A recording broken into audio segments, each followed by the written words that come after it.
Igama lami nguthisha Melusi Sikhosana.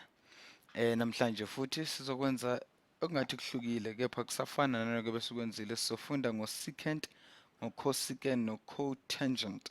Esizothi imehluko esizowufaka kusikhangiso sethu esisebenza ngaso. Kuthiwa lapha determine the sixth trigonomic ratio for angle A in the right angle below.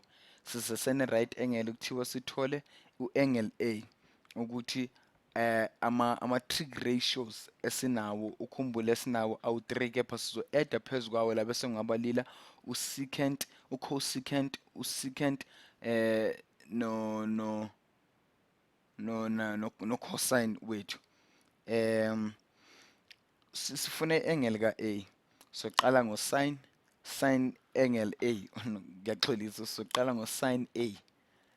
Sin A mara ukhumbule isokha tho wethu asimkhohlwa, simtshatha njalo yonke into esiyenzayo lapho ku-trigonometry asimshiyi usokha tho. Kukho konke okwenzayo ku-trigonometry ungamshiyi lo sokha tho, ubaluleke kakhulu. Asifune usin ke kaso, usin ka-angle A. Sin ka-angle A, A sisebenza ngayo, maningi ama-angle esinawo lapha. Lapho sosebenza ngo-A. Kuqala sothi opposite, usin wethu opposite over hypotenuse. Labona nginibonisile u-O no-H loyana, opposite over hypotenuse. Ku-angle A ubani opposite wethu? Opposite ka-A laphayana u-12. Opposite ka-A u-12. Sombhala njenge-opposite esisebenza ngo-angle A.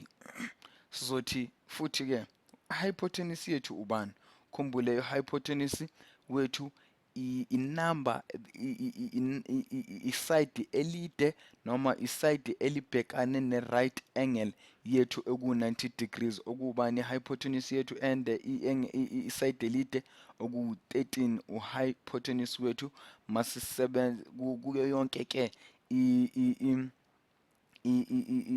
i-triangle yethu esinayo laphaya.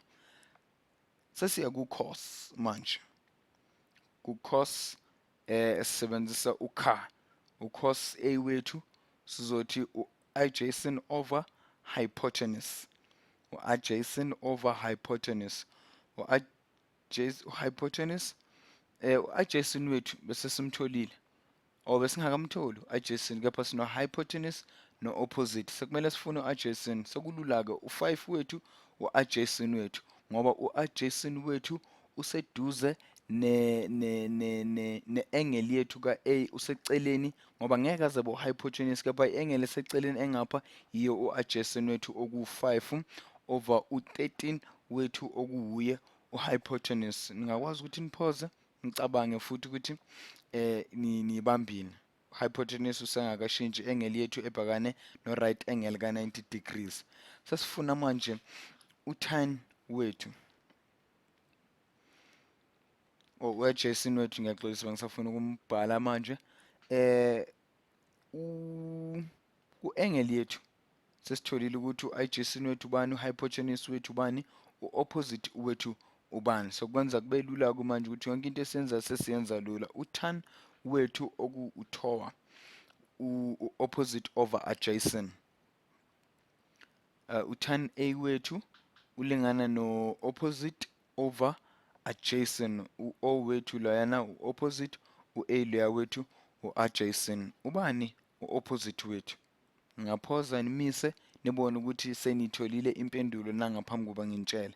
Kepha i-opposite yethu ku-angle A u-12 lebe simtholile ngale ku-sin ngoba yiyo inamba ebhekane maqondana no-A wethu, u-adjacent oseduze kwa-A wethu u-5 loya. Sosenze okunye okungathi kuhlukile kancane, senze lento abayibiza i-reciprocal, inguqukelo noma impambano yaka-sin, yaka-cos neyaka-tan. I-reciprocal noma inguqukelo ka-cos u-cosine, cosec ucosec loyana uCSH ka-A i-reciprocal kusho ukuthi siyaguqukela lapho usign beku-opposite over hypotenuse sekuzoba manje u-hypotenuse over adjacent yiyo i-reciprocal noma inguqukelo ka-sign yethu u-secant ubani ke u-13 over 12 khumbula hypotenuse wethu 13 u-opposite wethu u-12 lula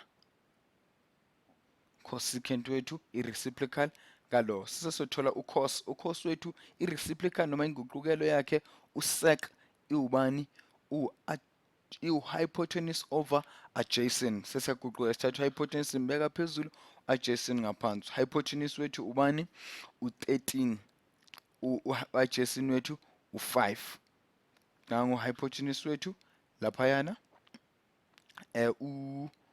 futhi u-adjacent wethu esimtholile u-5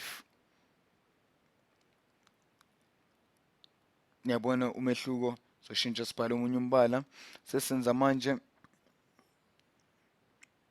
u-cotan wethu ka-A sign ka-A yethu mase senza i-reciprocal yakhe simguqukela sizothi u-adjacent over hypotenuse asathi manje opposite over adjacent sesiyaguqulela sibeka u-adjacent phezulu sibeka u-opposite ngaphansi adjacent wethu u-5 u-opposite wethu kuzoba impendulo niyayazi ubani u-12 kalula nje kanjalo hlalani phansi nifunde nipractice i-maths sithemba ukuthi niyiqondile siyabonga